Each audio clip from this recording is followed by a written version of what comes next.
हामीले भनेकै छौँ उहाँहरूले जे कमजोरी गर्नुभयो, पार्टी विभाजन गर्ने जस्तो अपराध र कुकर्म गर्नुभयो, यो हामीले गल्ती गर्यौँ भन्नु पर्यो।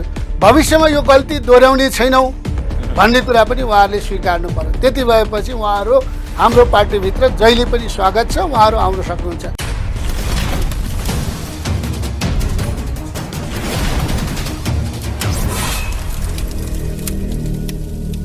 नमस्कार दर्शकवृन्द, कार्यक्रम जनताका कुरामा यहाँहरू सबैलाई हार्दिक स्वागत गर्दछु। म हिमाल बस्नेत।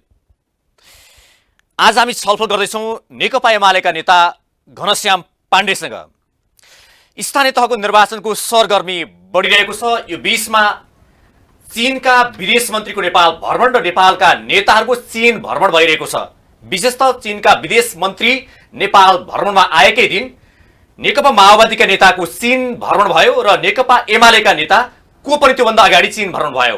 यो सँगै अब स्थानीय तहको निर्वाचनको नजिकताका चीनले एमाले र माओवादीलाई एउटा सँगै मिलेर अगाडि बढुन् निर्वाचनमा भन्ने चासो दिएको भन्ने एउटा दृष्टिकोण नै हेरिएको छ। विशेषतः नेपालका वाम घटकहरू एक ठाउँमा उभिए चीनलाई सहज हुने या भनौँ पछिल्लो समय एमसीसी अनुमोदन भएपछि र जुन नेपाली कांग्रेसको गठबन्धनको सरकारले बीआरआईलाई उपेक्षित र एमसीसीलाई जुन सकारात्मक ढङ्गले हेरेको भन्ने किसिमको चीनको बुझाइ छ।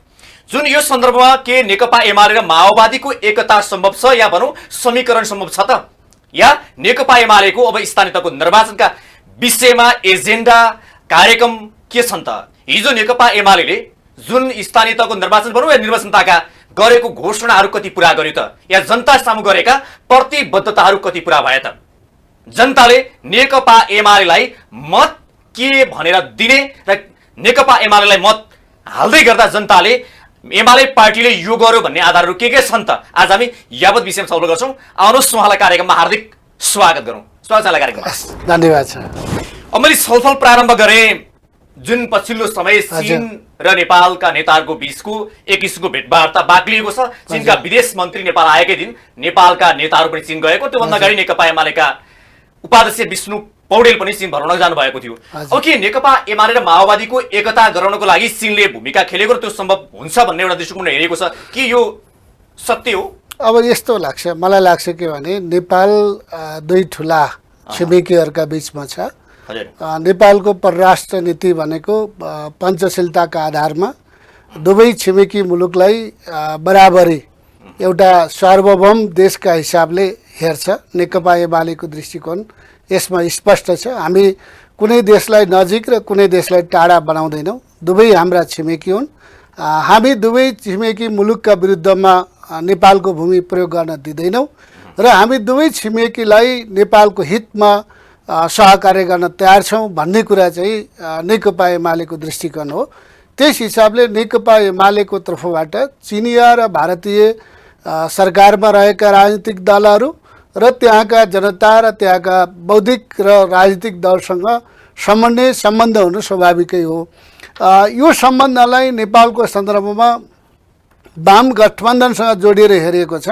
मलाई के लाग्छ भने अहिलेको अवस्थामा अहिलेकै चाहिँ राजनीतिक दृष्टिकोणबाट वाम गठबन्धनको सम्भावना मैले देख्दिनँ। तर तपाईँले यो भनिरहँदाखेरि जसरी एमसीसी अनुमोदन भए पछाडि, संसदबाट एमसीसी अनुमोदन भए पछाडि जुन चीनले एमसीसीलाई अनुमोदन गरायो, हुन त संहिताका 2017मा सम्झौता भएका हुन्, तर एमसीसी कार्यान्वयनमा जाने चरणमा गइसक्यो, तर बीआरआईलाई उपेक्षित गर्यो, जसले गर्दा वाम घटकहरू एकता भए या एकबद्ध भए भने बीआरआई परियोजना भनौँ अन्य स्वार्थ होलान् आफ्नो राष्ट्रका, तिनलाई कार्यान्वयन गर्न सजिलो हुन्छ भन्ने ढङ्गबाट पनि माओवादी र एमालेको एकता गर्न चाहेको छ। त्यसको लागि पछिल्लो यो आवत जावत र भेटवार्ताले सकारात्मक ढङ्गले या सन्देश र त्यो किसिमको छलफल अगाडि बढेको छ भन्ने विषय सार्वजनिक भयो। होइन, मलाई त्यस्तो लाग्दैन। मैले यसलाई बीआरआईसँग मात्रै हामीले नेपाल र चीनको सम्बन्धलाई हेरिनु हुँदैन।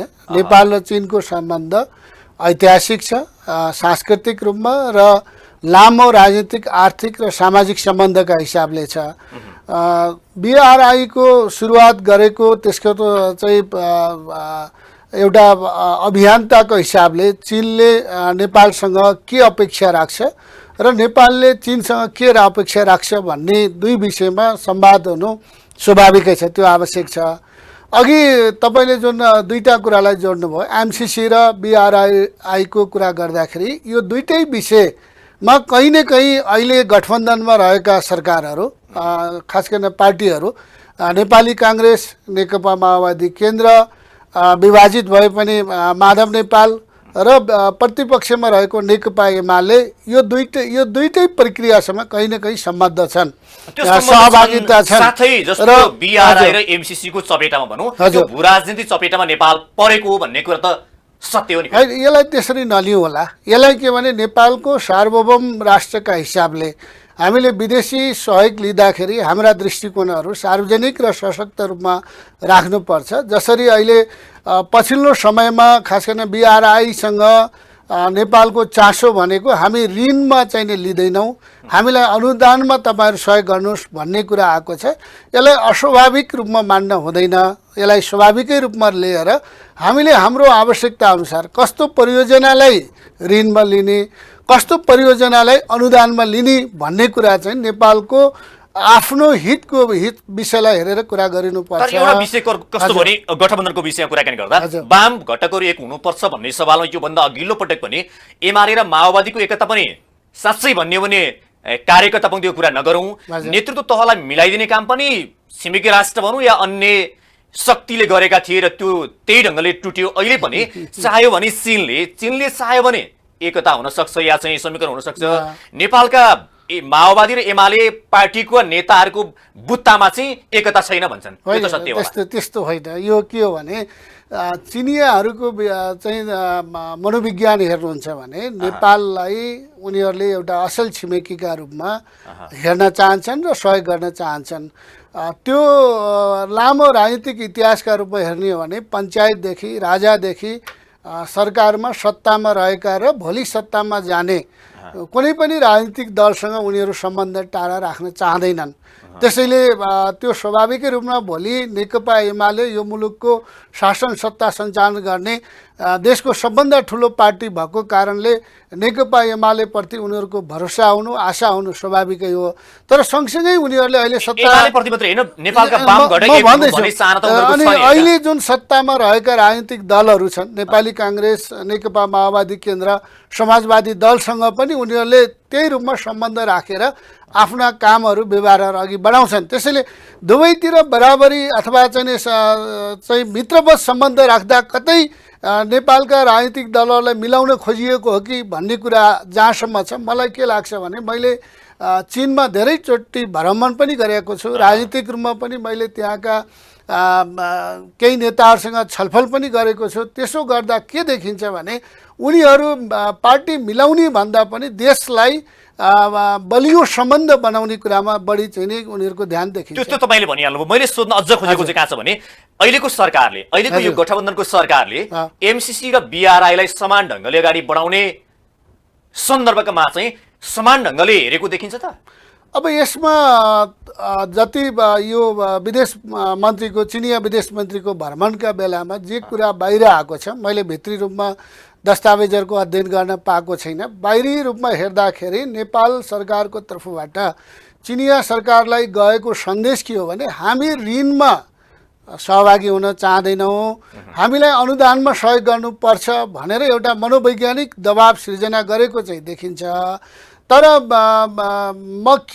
मेरो विचार के छ भने यो बिआरआई र एमसिसीमा नेपालका सबै राजनीतिक दलहरू प्रक्रियादेखि संलग्न रहेको हुँदा हिजो जे प्रतिबद्धता गरिएको थियो त्यो प्रतिबद्धता आज पुरा गर्नुपर्छ। यदि हामी असल परराष्ट्र सम्बन्ध राख्न चाहन्छौँ भने त्यसलाई क्षणिक स्वार्थका रूपमा कसैलाई खुसी र कसैलाई बेखुसी बनाउनका निम्ति परराष्ट्र सम्बन्धलाई चाहिँ प्रयोग गरिनु हुँदैन, त्यसलाई राष्ट्रिय हितमा प्रयोग गर्ने नै जानुपर्छ। सिधा भन्दा चाहिँ अहिलेको गठबन्धनको सरकारले दुईटैलाई समान दृष्टिकोणबाट हेरेको देखिँदैन हैन त? देखिँदैन। यसमा कहीँ न कहीँ के देखिन्छ भने तपाईँले हेर्नु, अब अहिलेको पछिल्लो जुन दुई छिमेकी मुलुकको सक्रियतालाई हेर्ने हो भने केही समय अगाडि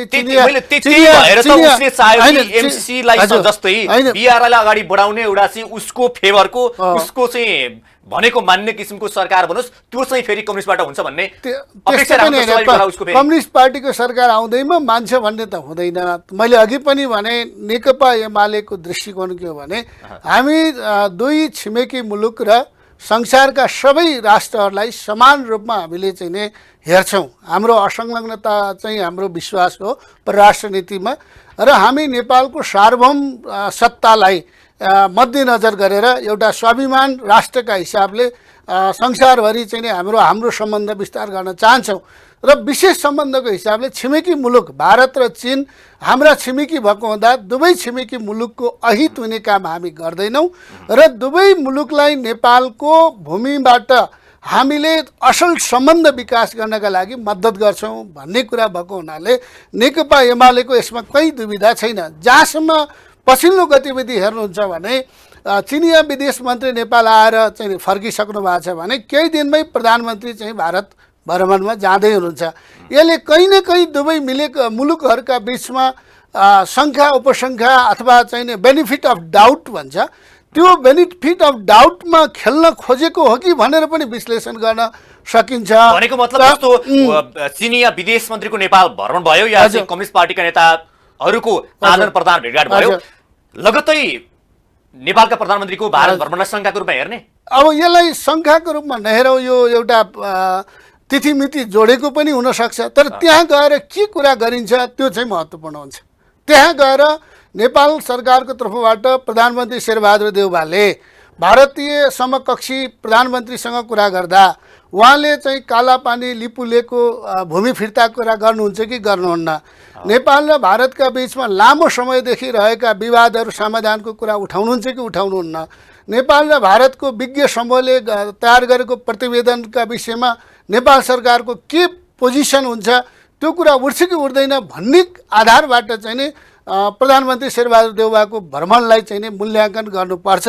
जहाँसम्म नेकपा एमालेको तर्फबाट मेरो आफ्नो तर्फबाट प्रधानमन्त्रीलाई के अनुरोध हो भने उहाँले परराष्ट्र स्तरमा विदेश स्तरमा छिमेकी मुलुकमा भ्रमण गर्दा नेपालले भोगेका यी समस्याहरू सार्वभौम राष्ट्रको प्रधानमन्त्री सार्वभौम जनताको प्रतिनिधित्व गर्ने कार्यकारी प्रमुखले त्यो विषय उठाउनु पर्छ। जस्तो नेपालका चाहिँ प्रधानमन्त्री भएपछि नेपालमा पहिलो भ्रमण चाहिँ विदेश भ्रमण भारतबाटै सुरुवात गर्ने त्यो प्रचलन जस्तै भइसकेको छ। त्यो त तपाईँका पार्टीका नेताहरू या प्रधानमन्त्री हुँदा त्यही चल्यो, यसलाई चाहिँ कसरी लिने? यसलाई अस्वाभाविक मान्न भएन। छिमेकमा सबैभन्दा भारतकै भ्रमण गर्नुपर्छ भन्ने त्यस्तो त छैन। त्यो यसभन्दा अगाडि पनि हुन्छ, त्यो त्यसमा त के भने दुवै राष्ट्र अलिकति भारत रिसाउला के भन्ने पनि छ नि त डर। त्यस्तो होइन, त्यो त हामीले एउटालाई अर्को खुसी बनाउने कुरामा गयौँ, हाम्रो परराष्ट्र सम्बन्धलाई गलत ढङ्गले चाहिँ नि प्रयोग गर्न दियौँ भने नेपालका नेताहरू या प्रधानमन्त्री भएपछि पहिलो भ्रमण नै विदेश भ्रमण नै भारतबाट किन हुन्छ भनेर बारम्बार प्रश्न उठ्ने गरेको छ। अहिले त्यो विगतमा मैले पनि सुन्ने गरेको छु। यसलाई अस्वाभाविक मान्न हुँदैन, किनभने भारत र नेपालको पनि ऐतिहासिक सम्बन्ध छ, पुरानो सम्बन्धलाई सुदृढ गर्ने विषय त्यो महत्त्वपूर्ण छ। तर त्यसलाई मैले भने यो भारत भ्रमण गर्दा चीन विरोधी हुने, चीन भ्रमण गर्दा भारत विरोधी हुने कुरा होइन। यसमा नेपालका राजनीतिक दलहरूले सत्ता पक्ष र प्रतिपक्षमा बस्ने सबै दलहरूले चाहिँ परराष्ट्र सम्बन्धका आधारभूत सिद्धान्तलाई पालना गर्नुपर्छ। ल ठिक छ, मैले यसबाट तपाईँलाई अर्को विषयमा प्रवेश गर्न चाहे। जसरी तपाईँका पार्टीका अध्यक्षले चुनावको रङका विषयलाई लिएर कडा टिप्पणी पनि गर्नुभएको छ। एउटा पार्टीको भनौँ न रङले तपाईँहरूलाई त्यस्तो टाउको दुखाइको विषय चाहिँ के बनेको त? होइन, यो एउटा के भने मापदण्डका विषयमा छलफल गर्दा सत्तामा बस्ने र सत्तामा भन्दा बाहिर रहेका प्रतिपक्षीहरूको संवाद हुन जरुरी छ। अहिले निर्वाचन आयोगले जे गतिविधि गरिरहेको छ त्यसप्रति शङ्का गर्ने प्रशस्त आधारहरू तय भएका छन्। त्यो एउटा आधार भनेको निर्वाचन आयोग भनेको संवैधानिक आयोग हो। त्यो संवैधानिक आयोगले संवैधानिक तटस्थताको परिपालना गर्नुपर्छ। तर संवैधानिक आयोगले सरकारको छायाका रूपमा सरकारको एउटा विभागको रूपमा काम गर्न हुँदैन र त्यो गर्न लागेको आशंका भनेको एउटा चाहिँ मतपत्रको रङ बदल्ने कुरा भएको छ। अर्को कुरामा आउँछु। अर्को कुरा जस्तो स्थानीय तहको निर्वाचनका लागि अहिलेसम्मको परम्परा के हो भने उम्मेदवारी दर्ता एकै दिनमा सक्ने गरेका थिए। तर अहिले 2 दिनमा गर्ने गरेको छ। यसको औचित्यता के हो? आवश्यकता किन पर्यो 2 दिनमा? 2 दिनमा किन पर्यो भने नेकपा एमालेसँग प्रतिस्पर्धा गर्नका निम्ति सिंगल कुनै राजनीतिक दलले क्षमता राख्दैनन्। त्यसैले उनीहरूलाई मिलोमतो गर्नुपर्छ। त्यो मिलोमतो गर्नका निम्ति एकै दिन उम्मेदवारी हाल्दाखेरि चाहिँ विवाद हुने भएको हुनाले 2 दिन राखिदियो भने त 2 दिनसम्म मिलाउन सजिलो हुन्छ जस्तो भनेर सरकारले जे गरे पनि प्रश्नै गर्ने शंकै गर्ने बानीको विकास भयो भनेर उहाँहरूले आरोप नै गर्नुहुन्छ। एउटा मतपत्रको रङले जनताको मन भावनालाई प्रभाव पार्न सक्छ र? त्यस्तो त मलाई आफ्नो लाग्दैन। विचार त्यसमा त जनताको आफ्नो ठिक लागेको नेता र नेतृत्वलाई मतदान गर्नको होइन, लागि यसलाई के हो भने जनता एउटा सुन्दर छन् फेरि। नेकपा एमाले यो देशको सबभन्दा ठुलो राजनीतिक दल हो, प्रमुख प्रतिपक्षी दल हो र निर्वाचनलाई निष्पक्ष र धाँधली रहित बनाउने कुरामा नेकपा एमालेको भूमिका र सहयोगको आवश्यकता पर्छ। त्यो विश्वास निर्वाचन आयोगले सरकारले जित्नुपर्छ। तर अहिले शङ्का गर्ने वातावरण किन बन्यो भने एकपछि अर्को बन्दैछ। त्यसले गर्दा त्यो बनेको हुनाले हाम्रो आशंका हो। हामीलाई के लाग्छ? नेकपा एमाले हरियो रङ देखेपछि तर्सियो भनेर कांग्रेसका नेताले आरोप गर्नु भएको छ। छैन, उहाँहरूलाई चाहिँ हरियो भनेर चाहिँ नि के भन्छ भदौमा आँखा पोटेको गोरुले हरियो देख्छ सधैँ भन्ने जस्तो चाहिँ हुँदैन। हामीले मात्रै के हो भने त्यो बदल्नु पर्ने हो भने कारण छलफल प्रक्रिया आवश्यक हो। होइन, अझ अर्को आरोप के लगाएका छन् भने तपाईहरु चुनावमा जस्तो 5 दलीय गठबन्धन एक भएपछि हार्ने निश्चित जस्तो भएपछि अहिले आरोप लगाएर अहिले कांग्रेसले यसो गर्यो उसो गर्यो यसले गर्दा कांग्रेस जित्छु भनेर तपाईहरु पछिको बाटो हेरेर अहिले विरोध गर्न हामीले विरोध गरे पनि हामी निर्वाचनबाट भाग्न चाहदैनौँ। हामी 2 दिन के 3 दिन भए पनि उम्मेदवारी दर्ता गर्छौँ। हरियो पहेँलो रातो जस्तो रङ बनाए पनि हामी चुनावमा जान्छौँ र वैशाख 30 पछि यो देशमा नेकपा एमाले 5 दलीय गठबन्धन मिले पनि देशका निर्वाचन आयोगमा भएका सबै राजनीतिक दल मिले पनि नेकपा एमाले शानदार बहुमत ल्याएर चुनाव जित्छ र त्यो विजय जुलुस हामीले वैशाख त्यो त अब योभन्दा अगाडिको हजुर जुन निर्वाचनमा या भनौँ तपाईहरुले गठबन्धन गरेर ल्याउनु भएको मत थियो दुई टिआई भनौँ एउटा मतलब बहुमत ल्याउनु भएको थियो। तर अहिले एमाले विवादित भयो, नेकपा छैन। यो अवस्थामा 5 दलीय गठबन्धन एकाकित्व भएर अघि बढ्ने भएका छन्। त्यो तपाईहरुले मनको लड्डु घिउसो खाने जस्तै किसिमले विचार गरेर हुन्छ। मैले अहिले बोलिरहँदाखेरि यो कुरा त चाहिँ अबको 45 दिनपछि पनि रहन्छ हैन। अहिले जनताहरू आज मेचीदेखि महाकालीसम्म हिमाल पहाड तराईसम्म नेकपा एमाले जे राजनीतिक दृष्टिकोण र हिजो सरकारमा रहँदा स्थानीय तहमा रहँदा जसरी जनताको मन जित्ने गर्न काम गर्यो त्यसको परिणामको पहिलो परिणाम चाहिँ हामीले वैशाख 30 गते देखाउँदैछौँ। यो मुलुकमा नेकपा एमाले नै सबभन्दा ठुलो राजनीतिक दल हुन्छ र अधिकांश बहुमत स्थानीय तहमा हामी बहुमत लिएर विजय प्राप्त गर्छौँ। तर अस्ति योभन्दा अगाडि राष्ट्रिय सभाको निर्वाचनमा तपाईहरु एक सिटमा सीमित हुनुभयो। 5 दलीय गठबन्धन एक हुँदा तपाईहरु एक सिटमा सीमित हुनुभयो। अब 5 दलीय गठबन्धन एक हुँदा तपाईहरुको अभिगत त फेरि उनीहरुले भने जस्तै तपाईले भने जस्तो के भने राजनीतिक दल हिजो राष्ट्रिय सभाको निर्वाचन भनेको हिजो निर्वाचित भएको जनप्रतिनिधिले मतदान गरेको अवस्था हो। तर यो निर्वाचन भनेको जनताले प्रत्यक्ष रूपमा मतदान गर्ने हो। त्यसैले हिजो गएर यो निर्वाचनलाई आँक्न मिल्दैन। 2074 सालमा पनि त नेपाली कांग्रेस र नेकपा माओवादीबाट धेरै ठाउँमा चाहिँ नि गठबन्धन भएको थियो। हामीले भरतपुर उपमहानगरपालिकामा देख्यौँ गठबन्धन गरेर पनि बत्ती निभाएर मतपत्र च्यातेर जित्नु परेको अवस्था त जनताको बीचमा छर्लङ्ग छ नि त। तर आज हामी के भन्छौँ भने नेकपा एमाले एक्लै अरू राजनीतिक दलहरूले जतिसुकै गठबन्धन गरे पनि नेपालका स्थानीय तहहरूमा नेकपा एमालेको बहुमत आउँछ र त्यो जितेर देखाउन सक्ने ताकत नेकपा एमालेसँग छ र त्यो ताकत भनेको हिजो नेकपा एमाले सरकारमा रहँदा जे काम गर्यो त्यसको एउटा परिणाम हो भने दोस्रो नेकपा एमाले राष्ट्रिय राजनीतिका विषयमा अन्तर्राष्ट्रिय सम्बन्धका विषयमा भन्ने सवाल छ नि त। जस्तो तपाईहरुको आधार नि हामी ल्याउँछौँ जनता त भन्नुभयो। अब भनौँ माओवादी र नेकपा एकीकृत समाजवादी पार्टीका नेताले आरोप तपाईहरुमाथि के छ भने किन मत दिने भन्ने सवालमा हामीले त लोकतन्त्र जोगायौँ, गणतन्त्र जोगायौँ, संविधान जोगायौँ, संसद जोगायौँ। अहिले पछिल्लो समय गएका जुन उपलब्धिहरू हामीले गरेका छौँ एमालेलाई किन भोट दिनुहुन्छ तपाईहरुले? गणतन्त्र मास्न खोज्यो, संघीयता मास्न खोज्यो, धर्मनिरपेक्षता समाप्त पार्न खोज्यो, आरोप लाग्नु भएको छ उहाँले। अनि यो सरासर झुट आरोप हो। यो मुलुकमा गणतन्त्रलाई, संघीयतालाई, लोकतन्त्रलाई सबभन्दा बलियो बनाउने पार्टी नेकपा एमाले हो। यसको तपाईले चाहिँ निर्वाचनमा जानुपर्छ भन्ने पार्टी कहिले लोकतन्त्र विरोधी हुन्छ? एकपटक बिउतिएको सम्पत्तिलाई पुनः फेरि ध्वस्त बनाउन खोज्ने ताकि काहीँ नभएको इतिहास नै पहिलो रेकर्ड राखेर एमाले भन्नुभएको छ उहाँहरूले। यो संसद त के भयो भने विगत 2 वर्षदेखि कामविहीन भएको छ। यसले मुलुकका राजनीतिक समस्याहरूको समाधान निकाल्न सकेको छैन। जति बेला केपी ओलीलाई सत्ताबाट नेकपा एमालेलाई चाहिँ बाहिर ल्याउनका लागि जे कोसिस भयो त्यसमा चाहिँ प्रमादेशदेखि गठबन्धनदेखि जे काम भयो त्यो काम पछि संसदले के काम गर्यो त? बहुमतको संसदले काम गर्न सक्नु पर्दैन त? आज मुलुकको अर्थतन्त्र चाहिँ ब्याङ्कमा पैसा छैन, जनताको खल्तीमा पैसा छैन। आज नेकपा एमाले कमरेड केपी ओलीले प्रधानमन्त्री हुन सुरु गरेका सबै योजनाहरू अल्पत्र परेका छन्। त्यसको दोष कसलाई हो? के गर्यो?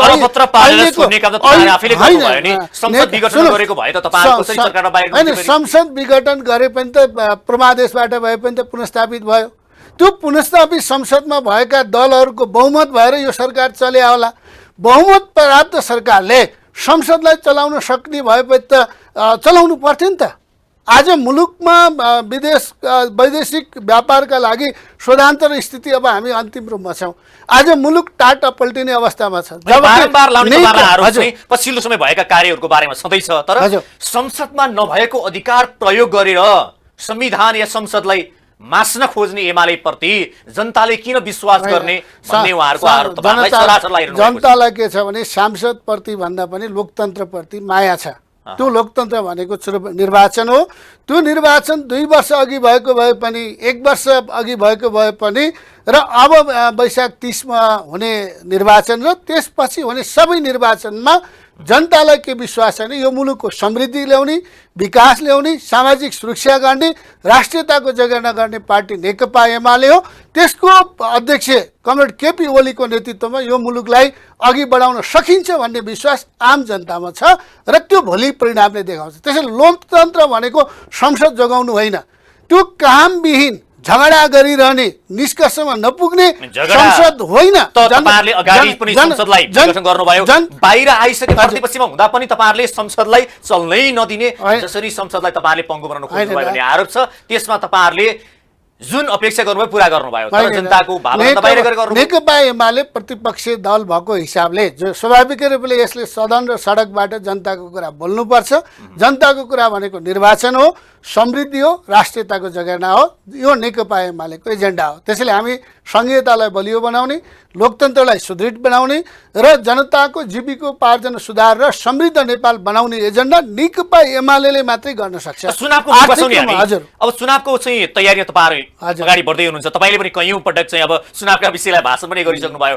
भाषण चाहिँ तपाईहरु के भन्न गर्नुहुन्छ अहिले चाहिँ? अब हामी यो गर्छौं, यो गर्छौं, यति पूरा गर्यौं भन्ने सवालमा तपाईहरुले भन्ने भाषणमा ती जनताले पत्याउने र गरेका कामहरु चाहिँ के? अनि यसमा हाम्रो स्पष्ट छ। हामी नेकपा एमाले केन्द्रीय सरकारमा हुँदा समृद्ध नेपाल सुखी नेपालीको जुन दृष्टिकोण हामीले तयार गर्यौं, त्यसअनुसार तय गरेका जुन कार्यक्रमहरू छ त्यो कार्यक्रम हामी सम्पन्न गर्न चाहन्छौँ। दोस्रो कुरा, हाम्रो राष्ट्रियताको सवालमा भन्ने हो भने जसरी हामीले लिपुलेक लिम्पिया धुरालाई समेटेर हामी सीमा बनायौँ, त्यो सीमा बनेको नक्सा अनुसार नेपालको भूमि हामी दाबी गर्न चाहन्छौँ र नेपालको राष्ट्रियता जोगाउन चाहन्छौँ। तेस्रो कुरा, नेपाल त्यहाँबाट किताबमा आइपुग्दा तपाईहरुले किताबमा छाप्न दिनु भएन? अहिले पनि किताबमा छ नि, अहिले सबै किताबमा कसैले छापे नि त्यो दोस्रो कुरा हो। तर नेपालको निशानी छापमा त्यो प्रयोग भइसक्यो भने त्यो नेपालको चाहिँ नि भूगोल हो। नेपालले कुनै हालतमा त्यो भूगोल पाउनुपर्छ र त्यो पाउनुपर्छ भन्ने अडान नै नेकपा एमालेको अडान हो। जस्तो तपाईँ पनि एउटा ढङ्गले एउटा स्थानीय तहमा नै काम गर्नुभएको छ, धेरै तपाईँले काम पनि गर्नुभएको छ। त्यस सन्दर्भमा तपाईँहरूले गर्दाखेरि जनताले भाषण चाहिँ पत्याउँछन्? नपत्याउने त कुरै छैन नि। हामीले भन्यौँ न नपत्याउने गरी गर्नु। नेकपा एमाले आयोजना गर्ने भेला, आमसभा, जनसभामा आज हजारमा होइन लाखौं जनताको आकर्षण बढेको छ। आज नेकपा एमाले भित्र मध्य प्रदेशमा हेर्नुहोस्, चाहे लुम्बिनी प्रदेशमा हेर्नुहोस्, चाहे नेपालका 7 प्रदेशमा 753वटै पालिकामा जनताको आकर्षण बढेको छ। त्यो आकर्षण किन बढ्यो भने जनतालाई के विश्वास छ भने यो देशको रूपान्तरण, समृद्धि, विकास र सामाजिक सुरक्षा नेकपा एमालेबाट मात्रै सम्भव छ, जसले सन्तुलित दृष्टिकोण ल्याएको छ। नेकपा एमाले जनताको बहुदलीय जनवादको जुन सिद्धान्तलाई अङ्गीकार गरेर गयो, जसले नेपालको समृद्धिको योजनाको खाका कोर्यो, अरू कुन दलले कोरेको छ? तर तपाईँहरूलाई माथि लाग्ने आरोप चाहिँ के छ भने अर्को जुन जनताको बहुदलीय जनवाद र मनमोहन अधिकारीले ल्याएको जुन वृद्धा भत्ताको विषयलाई मात्रै एउटा ब्याज खाने काम चाहिँ नेकपा एमाले गरिरहन्छ, लगातार त्यही विषयलाई उठाएर मात्रै चुनाव जित्न चाहन्छ भन्छन् नि। त्यस्तो होइन। नेपालको चाहिँ नेकपा एमाले सत्तामा हुँदा चाहे स्थानीय सत्तामा होस्, चाहे प्रदेशमा होस्, चाहे सङ्घीय सत्तामा होस्, त्यो तथ्याङ्कले स्थापित गर्छ। नेकपा एमालेको अध्यक्ष कमरेड केपी ओली प्रधानमन्त्री हुँदा यो मुलुकको अर्थतन्त्रको अवस्था कस्तो थियो? आज त्यति बेला त्यत्रो महामारी कोरोना सङ्कट हुँदाखेरि पनि अर्थतन्त्र त चलायमान थियो नि त। ब्याङ्कमा पैसा थियो, जनताका बिचमा विकास निर्माणका कामहरू सञ्चालित थियो, मेची महाकाली एउटा जागरण चलेको थियो। तर आज जब 5 दलीय गठबन्धनको नेतृत्वमा शेरबहादुर देउवा प्रधानमन्त्री भइसकेपछि यो मुलुकको सञ्चित कोष घाटामा गयो। उहाँ त भन्नुहुन्छ तपाईँहरूले भत्ताभुङ्ग बनाएको अर्थतन्त्रलाई सुधार गर्दा गर्दै उहाँहरूको यो समय बितिरहेको छ। सुधार भएको भए, बिग्रेकोबाट अलिक राम्रो गरेको भए सुधार भएको भन्नु केपी ओली, कमरेड केपी ओलीले जम्मा गरिदिएको पैसोलाई जथाभावी खर्च गरेर मुलुकको अर्थतन्त्र डामाडोल भइसक्यो। अनि उहाँहरूले सुधारी भन्ने त मलाई लाग्छ जनताले पत्याउँदैन होला। म त पत्याउँदै, जनताले पनि पत्याउँदैन। त्यसो भए तपाईँहरूको नेकपा एमालेबाट निर्वाचित भएका स्थानीय तहका जनप्रतिनिधिहरूले नि अन्य पार्टीको भन्दा जसरी फरक काम चाहिँ के गर्दा रहेछन्, तपाईँ आफै पनि त्यसरी चाहिँ मूल्याङ्कन गर्नुहुन्छ। हजुर, माओवादी एमाले मतलब माओवादी काङ्ग्रेस या नेकपा एकीकृत समाजवादी पार्टी त भर्खरबाट छुटिएको हो, तर उहाँहरूले गर्ने कार्यशैली, उहाँहरूले गर्ने कार्य र तपाईँहरूले गर्ने कार्यमा के भिन्नता भयो? जनताले के पाएका छन्? पहिलो कुरा, नेकपा एमाले चुनाव जितेका सबै स्थानीय तहमा जनतासँग अटुट सम्बन्ध छ। हामी जनतासँग उनीहरूको छैन। उनी जनताबाट अलग छन्, हामी जनतासँग अटुट सम्बन्ध छ। जनताको सुख दुःखमा हामी जहिले पनि साथ छौँ। तुलसीपुर उपमहानगरपालिकाको कुरा गर्नुहुन्छ भने हामीले नेपालका 753वटा पालिका मध्ये सबभन्दा पहिला पालिकाको लगानीमा हस्पिटल सञ्चालन गऱ्यौँ। आज अरू पालिकाले किन गरेनन्? अरू पार्टीले जितेको ठाउँमा किन भएन? त्यो त हामीले सुरु गऱ्यौँ नि। तुलसीपुर उपमहानगरपालिकाले इतिहासमा मातृ मृत्यु दरलाई शून्यमा झारेको छ। त्योभन्दा अगाडि थुप्रै पालिकाहरू पनि छन् नि, काङ्ग्रेसले जितेका पालिका पनि छन्, माओवादीले जितेका पालिका छन्। योभन्दा अगाडि एउटा सार्वजनिक भएको थियो नि, जो उत्कृष्ट महानगरपालिकाका मेयरहरूको बारेमा बाहिर एउटा किसिमको समाचार आएको थियो। त्यसमध्ये नेकपा एमालेका कतिजना परे? त्यसमा चाहिँ अधिकांश नै एमालेको हुनुहुन्छ होइन। त्यसमध्ये जस्तो तुलसीपुर महानगरपालिकाको हेर्ने हो भने हामीले अस्ति भर्खरै मलाई नेत्रज्योति सङ्घले 753वटामा सबभन्दा उत्कृष्ट काम गरेको आँखा स्वास्थ्य उपचारमा भनेर सम्मान गर्नुभयो। म त्यो सम्मान लिनका लागि काठमाडौँ आग बसेको भने यस्तो सम्मान पाउनेमा चाहे त्यो धुलीखेल नगरपालिका जहाँ नेकपा एमाले जितेको छ, चाहे त्यो चाहिँ देशका धेरै पालिकाहरूमा नेकपा एमाले नै सबभन्दा अग्रपन्थीमा छ। त्यसैले माओवादीका अध्यक्ष प्रचण्डले फेरि भन्दै हुनुहुन्थ्यो सबैभन्दा बढी त हाम्रा चाहिँ नेताहरू जसले चाहिँ स्थानीय तहमा निर्वाचित हुनुभयो उहाँहरूले चाहिँ सम्मानित हुनुभएको छ। 7 जना सम्झि कतिजनामा 4 जना त हाम्रै परे भन्दै हुन्थ्यो उहाँ। मलाई त त्यस्तो लाग्दैन, किनभने त्यो सम्मानित कार्यक्रममा भएका परिणाम छन्, कुन कुन पार्टीमा हुनुहुन्छ त्यो देखिन्छ। त्यसैले मैले भनेको के भने सम्मानित गर्ने 4 जना 7 जना मात्रै होइन, 753वटा मध्येमा हामीले जितेका पालिकाहरू नै सबभन्दा उत्कृष्ट छन्। र जहाँ हामीले हारेका छौँ त्यो हारेको ठाउँमा पनि हाम्रा जनप्रतिनिधिहरूले जितेका जनप्रतिनिधिमाथि रखबारी गर्नुभएको छ र निरन्तर रूपमा जनताको साथ छोड्नु भएको छैन। अब अलिकति गठबन्धनको कुरा गरौँ न। गठबन्धनको विषयमा अब 5 दलीय गठबन्धन त सँगै अगाडि बढ्ने भन्ने विषय छ। चिनिया चासो भए पछाडि यो फेरबदल होला नहोला दोस्रो पाटो रह्यो, तर स्थानीय तहको निर्वाचनमा त सायद लाग्छ 5 दल सँगै जाने भइसके। यो हुँदा तपाईँहरू एक्लै हुनुहुन्छ, तपाईँहरूसँग चाहिँ सँगै हिँड्ने सहयात्री साथी नभेटेर पनि एक्लै हिँड्नुपर्ने अवस्था आयो? त्यस्तो होइन। नेकपा एमाले राजनीतिक सिद्धान्तबाट अघि बढ्ने पार्टी हो र नेपालका सबै राजनीतिक दलहरूको आफ्नो राजनीतिक दृष्टिकोण छ, राजनीतिक सिद्धान्त छ। जबसम्म राजनीतिक दृष्टिकोण र सिद्धान्त नमिलिकन गठबन्धन गर्नु भनेको अपराधको कुरा हो। भनेको मतलब नेपाली सिद्धान्त र एजेन्डा मिल्ने पार्टी भेट्नु भएन अगाडि बढ्नको लागि? अहिले छैन। भविष्यमा मिल्यो भने त्यो राजनीतिक दल बीचमा एकता हुन सक्छ, तालमेल हुन सक्छ। तर नेकपा एमालेका निम्ति नेपाली काङ्ग्रेस नै प्रमुख प्रतिस्पर्धी दल हो भने अब नेपाली काङ्ग्रेससँग नेकपा एमाले कसरी राजनीतिक एकता गर्न सक्छ? नेकपा एमालेको राजनीतिक दृष्टिकोण जुन शान्तिपूर्ण जनआन्दोलनबाट अघि बढ्ने दृष्टिकोण र जनताको बहुदलीय जनवादमा हामीले जे दृष्टिकोण अघि सार्यौँ, नेकपा माओवादी केन्द्रको त त्यसमा नमानेरै उहाँहरू विभाजित हुनुभयो हो नि त। जब राजनीतिक रूपमा फरक फरक सोच र दृष्टिकोण छ भने दुईवटा फरक फरक गन्तव्य भएका पार्टीहरू एक ठाउँमा आउनु भनेको त गन्तव्य बिर्सनु हो। अहिले 5 दलीय गठबन्धन तपाईहरु त अहिले राजप्रभासँग छलफलको तयारीमा हुनुहुन्छ। अझ माधव कुमार नेपालले आरोप लगाउनु भएको छ राजासँग केपी शर्मा ओलीको भेटघाट तीव्र छ, जसले गर्दा राजप्रभासँग समीकरण गरेर अगाडि बढ्न चाहनुहुन्छ। मिडियालाई चाहिँ एउटा खुराक होस् भनेर उहाँले बोल्नु भएको हो। नेकपा एमालेको तर्फबाट केन्द्रीय कमिटीले के निर्णय गरेको छ भने यो फरक राजनीतिक दृष्टिकोण भएका शक्तिसँग हाम्रो एकता र मेलमिलाप होइन। नेकपा एमाले आफ्नो शक्तिमा आफ्नो खुट्टामा उभिएर यो मुलुकको समृद्धि गर्न चाहन्छ। हामीले विगतमा अभ्यास गऱ्यौँ। विगतमा गरेको अभ्यास के हो भने नेकपा माओवादी केन्द्र र नेकपा एमाले बिचको चाहिँ एकता गरेर अघि बढ्ने क्रममा चाहिँ जुन क्रमभङ्गता भयो त्यसले के देखायो भने आफ्नो शक्तिमा आफू बलियो भयो भने मात्रै यो मुलुकको समृद्धि सम्भव छ।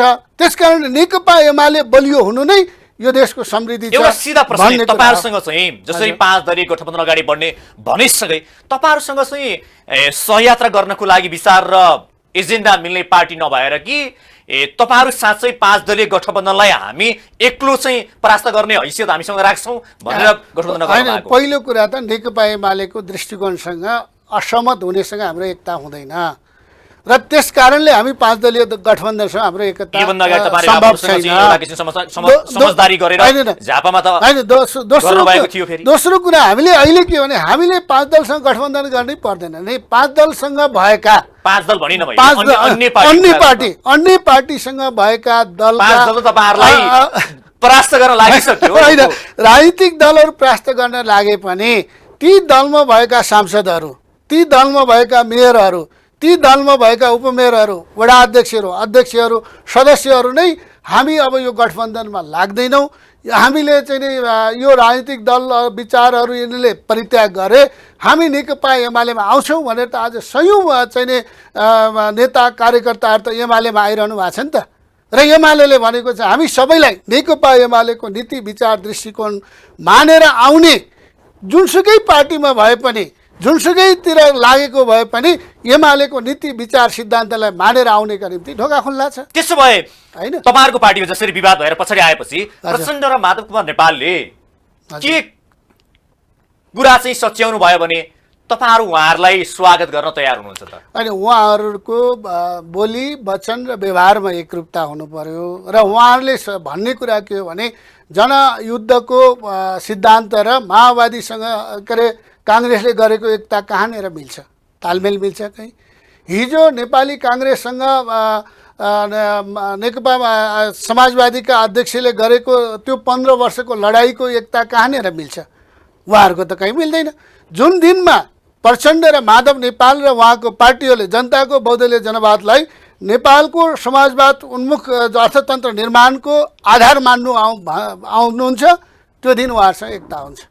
तर जबसम्म उहाँले त्यो स्वीकार्नुहुन्न उहाँहरूसँग एकता हुँदैन, प्रतिस्पर्धा हुन्छ। सर यति बेला हेर्ने हो भने त तपाईहरुको पार्टीका नेताहरू र माओवादी या नेकपा यसका नेताहरूको बीचमा चलेको दोहोरी र एकले अर्कालाई लागेको सक्तो श्राप सुन्दा त जनता नै दङ्ग पर्ने ढङ्गले भाषा प्रयोग गर्नुहुन्छ भन्छन्। किन यस्तो क्षुद्र भएको? त्यस्तो छैन। मैले त केही ठाउँमा त्यस्तो होला, किनभने राजनीतिक रूपमा आफ्नो विचार दृष्टि राजनीतिक संस्कारै भुलेर चाहिँ उहाँहरू उत्रिनु भएको छ भन्ने छ। त्यस्तो होइन।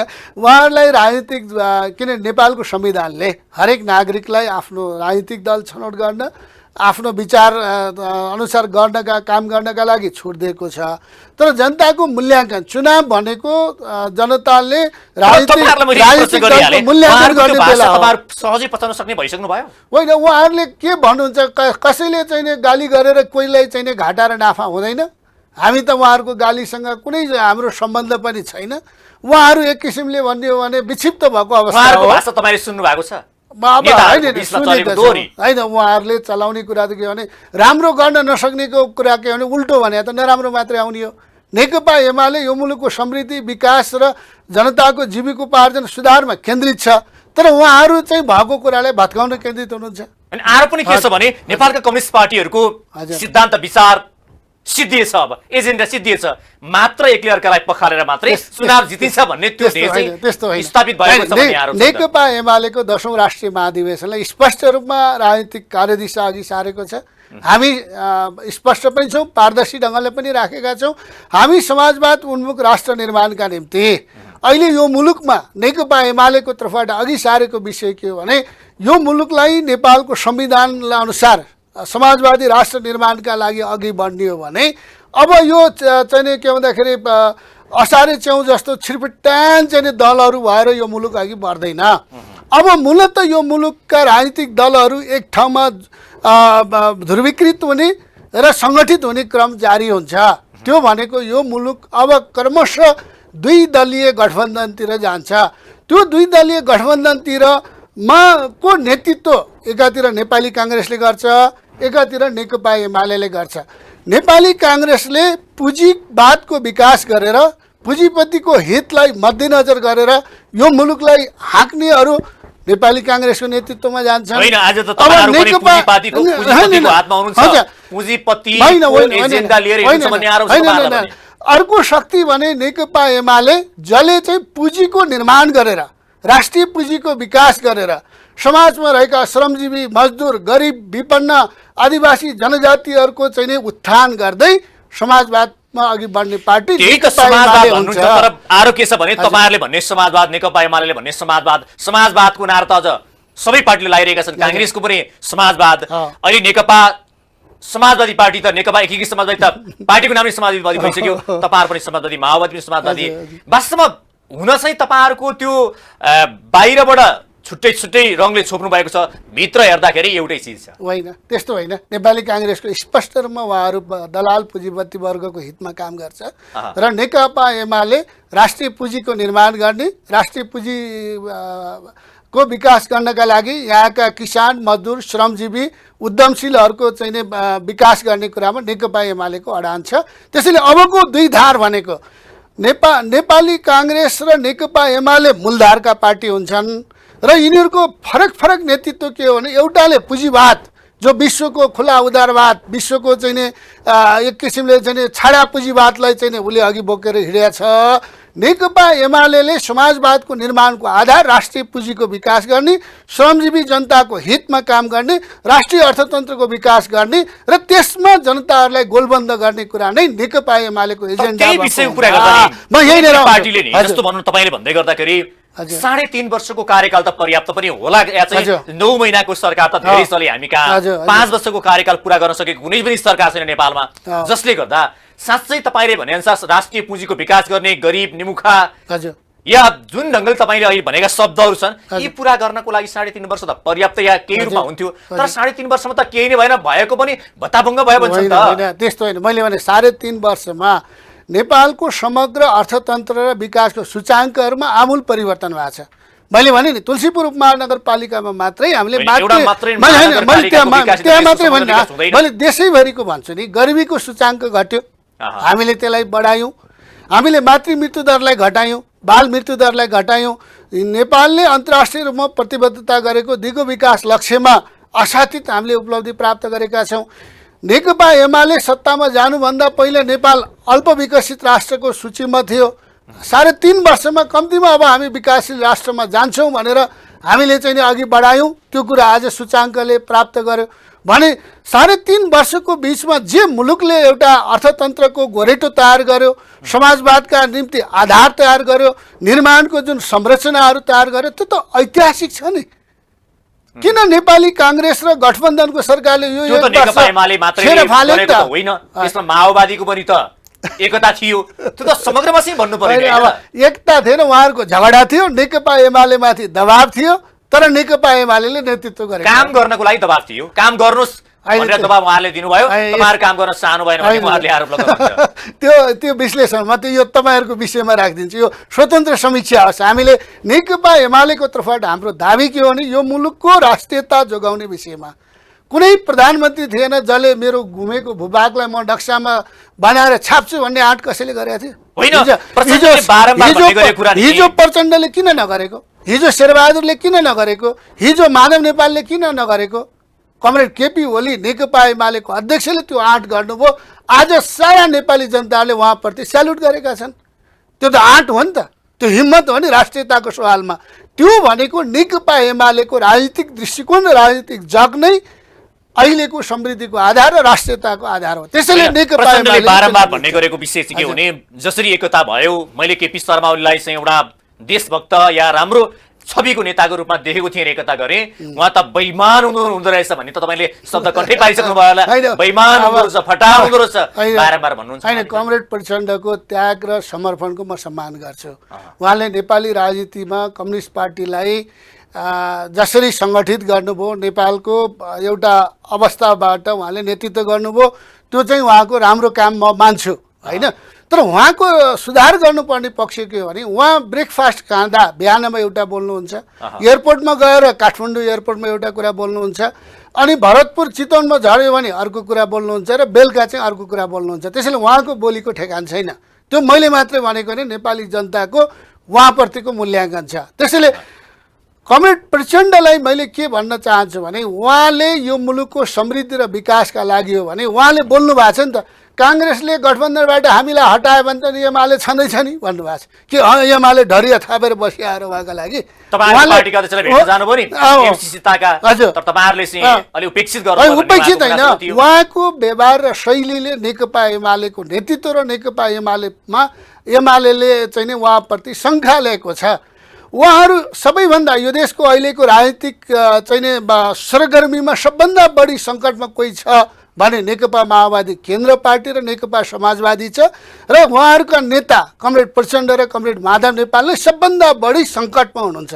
त्यसैले उहाँले त्यो सङ्कट मोचनका लागि उहाँले देखेको बाटो भनेको हामी एक्लै चुनाव लड्न सक्छौँ, जनताका बिचमा जान सक्छौँ भन्ने उहाँको आँटै छैन, हिम्मतै छैन। त्यही भएर उहाँहरूले के भन्नुहुन्छ भने प्रचण्डका आएर घुर्काइदिनुहुन्छ, तपाईँले हामीलाई मिलाउनु भएन भने हामी एमालेतिर जान्छौँ भन्नुहुन्छ, अनि एमालेतिर भयो भने तपाईँले आउन नदिएर के भएर हामी चाहिँ नि गठबन्धनसँग लाएर तपाईँहरूलाई चाहिँ हराउँछौँ भन्नुहुन्छ। आफूले जित्नका लागि राजनीति गर्ने कि अर्कालाई हराउनका निम्ति राजनीति गर्ने? त्यो अलिकति गम्भीर भएर छलफल गर्दा नि, जसरी तपाईँहरू बिचमा नमिल्ने भने त सम्भावना हुँदै हुँदैन, राजनीति सम्भावनाले भरिएको खेल हो होइन। यसमा तपाईँहरू बिचमा चाहिँ हिजो समीकरण होला भनेर या चाहिँ एकता होला भनेर सायद विश्वास गर्ने कमै थिए होला। अब यो बिचमा नि जुन चिनले खेलेको भूमिका र नेकपालमा कम्युनिस्टहरू एक हुनुपर्छ, वाम घटक एक हुनुपर्छ भन्ने विषय बाहिर आएसँगै अहिले स्थानीय तहको निर्वाचन ताका त नहोला, तर बिस्तारै प्रदेशको निर्वाचन र केन्द्रीय निर्वाचन हुने ताकासम्म नेकपा एमाले र माओवादी बिचमा एकीकरण हुने सम्भावना छ होइन। यसमा मैले अघि पनि भने नेकपा एमालेको दृष्टिकोण राष्ट्रिय राजनीति र मुलुकको समृद्धिलाई ठिकसँग दोहोऱ्याउने हो भने दुई ध्रुवमा जाँदैछ। एउटा ध्रुव नेकपा एमाले हुन्छ, अर्को ध्रुव नेपाली काङ्ग्रेस हुन्छ। अब नेकपा माओवादी केन्द्र र नेकपा समाजवादी एकीकृत समाजवादीलाई उहाँहरूको छनौटको आधार छ। उहाँहरू चाहिँ खुला पुँजीवाद उदार पुँजीवादको धारमा जानुहुन्छ भने नेपाली काङ्ग्रेसको छत्रछायामा बस्नु पर्यो, होइन उहाँहरू श्रमजीवी वर्ग, किसान, जनता, राष्ट्रिय पुँजीको निर्माणमा विश्वास गर्नुहुन्छ र जनताको बौद्धले जनवादलाई विश्वास गर्नुहुन्छ भने नेकपा एमालेको धुरी नै उहाँहरूको धुरी हो। त्यसैले हाम्रो पार्टीको अध्यक्षले भन्नुभएको छ, धेरैचोटि भन्नुहुन्छ उहाँले, फर्गेट एन्ड फर्गिभ। हामी नेकपा एमालेको तर्फबाट राष्ट्रको समृद्धि, राष्ट्रको स्वाधीनता र जनताको विकासका निम्ति विगतका तिता मिठा कुरालाई धेरै उठाउने पक्षमा छैनौँ। हामी त्यसका निम्ति उहाँहरू चाहिँ नि स्वीकारेर आउनुहुन्छ भने उहाँहरूले आम माफी पाउनुहुन्छ, उहाँहरूले चाहिँ नि के भन्दाखेरि गल्ती स्वीकार्नुभयो भने कुनै उहाँहरूप्रति दुविधा हुँदैन, र उहाँहरूले नमाने पनि उहाँहरूले स्वीकार गर्नु पर्ला नि त। फेरि गल्ती त यस्तो छ, उहाँहरूले मात्रै स्वीकार गर्ने कि तपाईँहरूले गर्ने गल्ती? अनि यो सँगै बसिसकेपछि छलफलमा उठिसकेपछि नेकपा एमाले पनि इतिहासको कुनै कुनामा कुनै गल्ती गरेको छ भने त्यो त समीक्षा गर्छ नि, हामीले त गरेका छौँ नि विगतमा। तर तपाईँहरू माधव कुमार नेपाललाई चाहिँ कुनै पनि ढङ्गबाट सेवा नदिने पक्षमा हुनुहुन्छ अरे नि त। सबैभन्दा ठुलो इगो चाहिँ तपाईँको नेकपा एमालेलाई छ भने माधव कुमार नेपालको, किनभने पार्टी विभाजित गर्नुभयो नि। होइन, उहाँहरूले जुन खालको पार्टी विभाजन गरेर अपराध गर्नुभयो त्यो अहिलेसम्म अक्षम्य छ। तर हाम्रो पार्टी होइन, तै पनि हाम्रो पार्टीको अध्यक्षले भन्नुभएको छ, forget and forgive for the better future. सुन्दर भविष्यको लागि हामीले विगतका घटनालाई बिर्स्यौँ र भएका गल्तीमा सच्याउँ चाहिँ आम माफी दियौँ। पार्टी अध्यक्षले भनिसक्नु राजाको शैली जस्तो भएर आम माफी दिने होइन राजाको शैली होइन केपी शर्मा राजा हुन् भनेर उहाँले प्रश्न पनि गर्नु भएको त्यो त्यो कुरा उहाँले भन्नु होला महामाफी भने के हो प्रश्न उहाँले गर्नु भएको थिएन अनि त्यो उहाँले चाहिँ नि त्यसलाई राजनीतिक रूपमा अरूको ठाउँमा बोल्नुभयो मैले भनेको कुरा के हो भने कमी कमजोरीलाई बिर्सौँ नयाँ तर अहिले नेकपा एमालेको तर्फबाट हाम्रो पार्टी अध्यक्षले पार्टी महासचिवले उठाएको विषय के हो भने अबको गठबन्धन अबको पार्टी एकता वस्तुगत परिस्थिति र राजनीतिक दृष्टिकोणमा आधारित भएर हुनुपर्छ त्यो राजनीतिक दृष्टिकोण र राजनीतिक कार्यक्रममा एकता नगरिकन चाहिँ गरेको एकता कमजोर हुन्छ भन्ने कुरा त विगतबाट हामीले सिकिसक्यौँ तपाईले भने अनुसार हजुर गल्ती कमजोरी पत्ता लगाएर या चाहिँ माफी मागेमा माओवादीले तपाईहरुले स्वागत गर्नै हुने भयो अब यता माधव कुमार नेपालको पार्टी नेकपा एकीकृत समाजवादी पार्टीलाई या माधव कुमार नेपालले के शर्त पूरा गर्नु पर्यो या के चाहिँ माफी माग्नु पर्यो भने तपाईहरु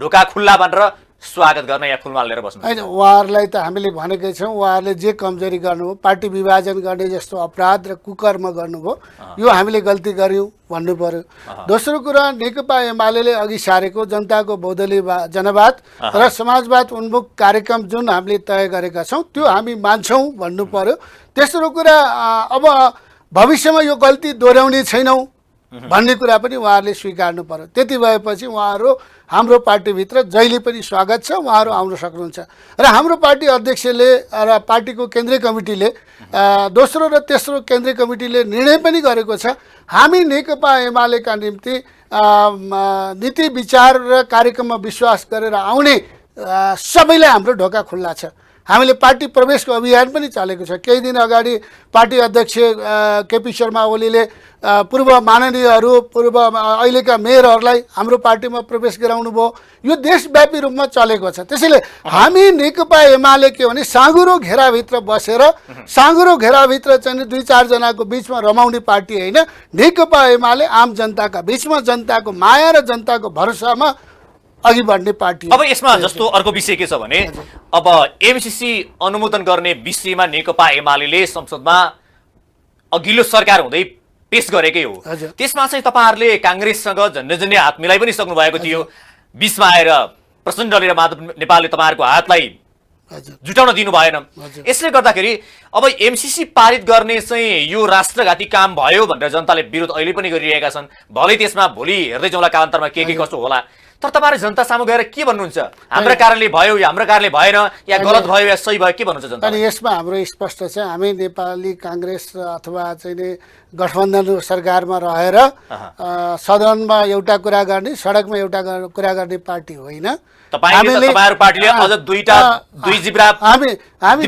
कुरा गर्यो भने हामी होइन हामी त्यो पनि छैन हामीले के भन्यो भने एमसीसी का विषयमा यो सरकारको एजेन्डा हो सरकारले पास गर्ने फेल गर्ने गठबन्धनका दलहरूले निर्णय गर्नुस् त्यसपछि हामीले हाम्रो दृष्टिकोण सार्वजनिक गर्ने हो यो योजना विकास निर्माणका विषयमा हिजो राजनीतिक दलहरूको बीचमा चरणबद्ध जे भएको थियो त्यसलाई फर्केर हेर्नुस् भन्ने दबाब त नेकपा एमालेले सिर्जना गरे हो नि नेकपा माओवादी केन्द्र र नेकपा एकीकृत समाजवादीले बानेश्वरको चौरमा के अरे सडकमा चाहिँ नारा लगाउने आफ्ना कार्यकर्ताहरूलाई चाहिँ छुटाइ खुवाउने संसदमा ताली बजाउने काम त नेकपा एमालेले गरे नि के भयो भने भित्र तपाईको त्यस्तो राष्ट्रिय मुद्दामाथि बहस हुँदै थियो पारित गर्ने कि फेल गर्ने कि पास गर्ने भनेर नेकपा एमाले बेलघेरा गरेर बसेको थियो गैर जिम्मेवार भयो यसलाई कुनै ठुलो राष्ट्रिय मुद्दा होइन 50 अरबको एउटा प्रोजेक्ट ल्याउने 5 वर्षका ल्याउने कुनै राष्ट्रिय चाहिँ यो वार पारको विषय होइन एउटा सामान्य परियोजना हो योजना हो सरकारले चाह्यो कार्यान्वयन गर्ने हो चाहेन कार्यान्वयन नगर्ने हो ढिलै पनि तपाईहरुले स्वागत त गर्नुभयो नि त्यो पारित गरेर नेपाली कांग्रेसको गठबन्धनको सरकारले ठीक गर्यो भनेर स्वागत गर्नुभयो नेपालको सन्दर्भमा यस्ता परियोजनाको आवश्यकता हुन्छ तर राष्ट्रियतामाथि आँच पुर्याउने अथवा चाहिँ नेपालको जनजीविका नेपालको अर्थतन्त्रलाई खस्काउने गरिन हुँदैन त्यसमा नेकपा एमालेले रखवारी गर्छ भन्ने कुरा नै हाम्रो हो यदि माओवादी र नेकपा यस नभएको भए कांग्रेस र एमाले मिलेर यो राष्ट्रघाती बुदासहित पास गर्न खोजेका थिए हामीले त जनताको भावना बुझेर एउटा राष्ट्रवादी काम गर्यौं त्यही एजेन्डा हाम्रा चाहिँ जनता सामु लिएर जान्छौं भनेर उहाँहरूले छाती फुलाएर भन्नुभएको अनि यस्तो चाहिँ मनतातो पानी खोज्नु भएको थियो चिसै पानीले नुहाउनु भयो हैन त्यो उहाँहरूले चाहिँ जनताका अगाडि त्यो बिग्रिएको अनुहारलाई साबुन पानीले एमसीसीले धुनै हुनुहुन्छ मलाई के विश्वास छ भने जनताले उहाँहरूको बोली र व्यवहारमा विश्वास गर्दैनन्। त्यो नै नेकपा माओवादी केन्द्र र नेकपा समाजवादीको एकीकृत समाजवादीको चाहिँ नि चुनावमा चाहिँ नि जनताबाट अलग्गिने एउटा चाहिँ नि एजेन्डा भन्छ। अलग्गिने भन्दा नि उहाँहरू जनताको मत कलेक्सन गर्ने आधार, किनकि धेरै जनताले चासोपूर्वक हेरिएको एमसीसी र जनताले यसलाई चाहिँ खारेज गर्नुपर्छ भनेर एउटा जमात नै थियो। त्यसमा हामीले राष्ट्रवादी बनाएर पास गर्यौँ, यो त हामीले जनताको लागि काम गर्यौँ, किनकि राष्ट्र जोगायौँ। उहाँहरूको यो भनाइ छ। यस्तो छ क्या, यो गीतको लय मिलाउनु र चाहिँ नि तथ्य फरक हो। उहाँहरूले लय मिलाउन खोज्नु भएको छ, जनतामा त्यो विश्वास छैन। उहाँहरूप्रति विश्वास छैन। उहाँहरूलाई जनताको बिचमा अहिले पनि डर र भय के छ भने नेकपा एमाले सत्तामा गएन भने, सरकारमा पुगेन भने यो एमसीसी पनि राष्ट्रघाती ढङ्गले प्रयोग हुन्छ कि भन्ने खतरा उहाँहरूले देख्नु भएको छ। त्यसो भए अब यो विषय नै छोडौँ। अब अन्तिम निर्वाचनकै विषय कुराकानी गर्दा नि अब तपाईँ अब एउटा एमालेको नेता, साँच्चै तपाईँले जनताको घर दैलोमा जाँदाखेरि अहिले काङ्ग्रेसले त भनेको नि छ घर घर जाउँ काङ्ग्रेस जिताउँ भनेको छ। तपाईँहरूको एजेन्डा चाहिँ सिधा सिधा भन्दा अहिलेको एजेन्डा नि अहिले तपाईँले समीक्षा गर्नुभयो, हिजो यो गर्नु भनेर एजेन्डा चाहिँ के छन्? जनतालाई यो काम पुरा गर्छौँ हामीले, हामीलाई जिताउनु भयो भने भन्ने एजेन्डा चाहिँ के छन् एमाले? पहिलो कुरा नेकपा एमाले अघि सारेको समृद्ध नेपाल सुखी नेपालीको चाहिँ नि अभियान अधुरो रहेको छ। अहिले चाहिँ यो ओझेलमा परेको छ। यसलाई हामी बिउताएर अघि लान चाहन्छौँ। जनताको समृद्धिको सपनाले यति बेला चोट पाएको छ, त्यो समृद्धिको सपनालाई हामी निरन्तर गर्न चाहन्छौँ। स्थानीय सरकारहरूमा नेकपा एमाले जितेका ठाउँहरूमा सुरु गरेका असल कामहरूलाई हामी निरन्तर गर्छौँ र जनतालाई सरकारको विश्वास दिलाउने कुरामा अझ सुदृढ ढङ्गले काम गर्छौँ भने राष्ट्रिय रूपमा हामी आउने सङ्घीय निर्वाचन र प्रदेश निर्वाचनमा नेकपा एमालेलाई बहुमतसहित विजय गराएर यो मुलुकको समृद्धि र विकासको अभियानलाई अघि बढाउँछौँ र त्यसका निम्ति क्षेत्रगत रूपमा भन्ने हो भने स्थानीय लोकतन्त्रलाई बलियो बनाउने, अर्थतन्त्रलाई बलियो बनाउने, अहिले टाट पलिएको देशको जुन अर्थतन्त्र छ यसलाई पुनर्जागरण गर्ने र नेपालीहरूले हामी सक्छौँ, नेपालीले सक्छौँ भन्ने सन्देश प्रवाह गर्ने कुरामै नेकपा एमालेको प्रमुख एजेन्डा रहन्छ। हस्, कार्यक्रम आइदिनु भयो, यहाँलाई धेरै धेरै धन्यवाद। धन्यवाद छ हिमालजी, यो मौका दिनुभयो। तपाईँ र टिभी टुडे परिवारलाई धेरै धेरै धन्यवाद व्यक्त गर्छु र नयाँ वर्षको सबैमा शुभकामना पनि व्यक्त गर्न चाहन्छु। आज हाम्रो कार्यक्रम हुनुहुन्थ्यो नेकपा एमालेका नेता घनश्याम पाण्डे। आज हामीले उहाँसँग स्थानीय तहको निर्वाचन, नेकपा एमालेका योजना र नेकपा एमाले स्थानीय तहको निर्वाचन लक्षित गर्ने कार्यक्रमका बारेमा छलफल गर्यौं। यो सँगै आजको कार्यक्रमको निर्धारित समय सकिएको छ। मलाई पनि बिदा दिनुहोस्। नमस्ते।